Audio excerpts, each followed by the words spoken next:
kami dari mahasiswa profesi Darstik Perguruan Sari Makassar. Saya minta waktunya sedikit ya Pak. Kami ingin penyuluhan. Apa bisa atau tidak? Ya, terima kasih. Baiklah. Ya, jadi saya kenalin ya tadi kebetulan hadiran daripada kami di sini terkait dengan tugas yang kemudian diamanahkan kepada kami, yaitu memberikan penyuluhan ataupun informasi yang sangat penting terkait dengan pencegahan penyakit demam berdarah atau disingkat dengan penyakit DBD. Jadi ini orientasinya ke preventif, artinya pencegahan. Artinya bukan saja untuk orang-orang yang mengalami penyakit DBD, tetapi ini untuk semua kasus, karena ini mencegah. Karena di Pulau Jawa saja ada salah satu provinsi di Pulau Jawa yang memang sudah masuk dalam kategori KLB kejadian luar biasa untuk penyakit DBD. Jadi kita masuk saja. Yang sering kita pertanyakan di sini adalah apa sih itu penyakit demam berdarah atau penyakit DBD. Nah, kalau kita berbicara masalah penyakit demam berdarah atau DBD, itu merupakan penyakit yang disebabkan oleh virus yang dinamakan sebagai virus dengue yang disebarkan melalui nyamuk yang dinamakan sebagai nyamuk Aedes aegypti. Nah, inilah nyamuk yang kemudian menyebarluaskan virus yang dinamakan sebagai virus dengue ini, gitu kan. Jadi penyebabnya tadi seperti apa yang saya asumsikan, bahwa penyebab daripada penyakit DBD ini karena adanya virus dengue dan ditularkan melalui gigitan nyamuk Aedes aegypti. Apapun demam berdarah ini banyak ditemukan di daerah tropis yang memang curah hujannya sangat tinggi, gitu kan. Curah hujan yang kemudian sangat tinggi. Karena kenapa? Sebab nyamuk akan mudah berkembang biak di daerah yang tergenang air, gitu kan.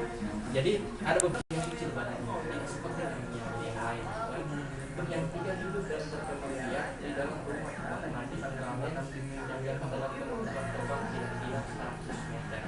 Jadi misalnya kita terkena penyakit DBD, kalau kita terkena penyakit DBD, pasti kita harus mengetahui apa sih tanda dan gejala dari penyakit DBD ini. Jangan sampai ketika kita merasakan gejala-gejala ini sudah kita pastikan bahwa ini adalah penyakit DBD. Yang pertama, demam tinggi selama 2-7 hari disertai menggigil, kurang nafsu makan, nyeri pada persendian, serta sakit kepala.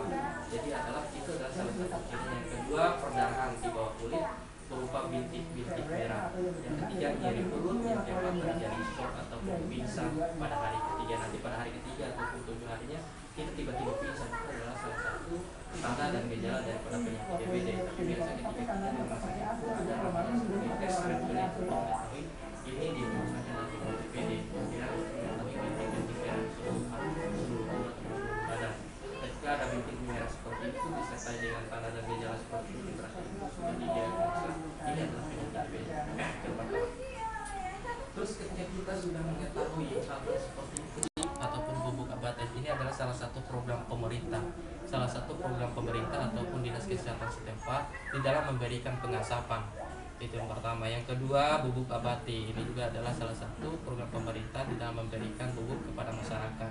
Dan bahkan di Pulau Jawa itu memberikan ikan cupang. Artinya ikan cupang ini adalah ikan pemakan nyamuk dan telur-telur nyamuk. Terus yang kedua, dengan cara 3M+. Yang pertama, menguras mandi. Bak mandi itu harus dikuras supaya bersih daripada telur-telur nyamuk, supaya tidak berkembang nyamuk di sini. Terus yang kedua, menutup tempat penampungan air. Jadi ketika ada tempat penampungan air itu kita harus tutup, supaya nyamuk tidak mudah masuk dan tidak mudah berkembang biak di air tersebut. Dan yang ketiga, itu mengubur benda-benda yang dapat digenangi air seperti bak bekas, kaleng bekas, itu harus kemudian kita kubur, yang kemudian tidak bisa untuk kemudian kita bakar, kita lakukan kuburan seperti itu.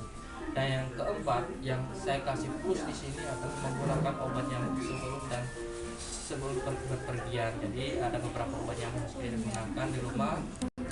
Seperti itu saja yang kemudian bisa kemudian kami sampaikan. Semoga informasi yang kemudian kami sampaikan ini bermanfaat bagi kita semua, dan supaya kita terhindar dari penyakit DBD. Karena satu peribahasa mengatakan lebih baik mencegah daripada mengobati, karena mencegah lebih mudah daripada mengobati. Karena mengobati itu lama prosesnya rumit, karena ini adalah penyakit yang sangat berbahaya. Bahkan di Pulau Jawa ini adalah penyakit salah satu penyakit pembunuh terbesar di Pulau Jawa.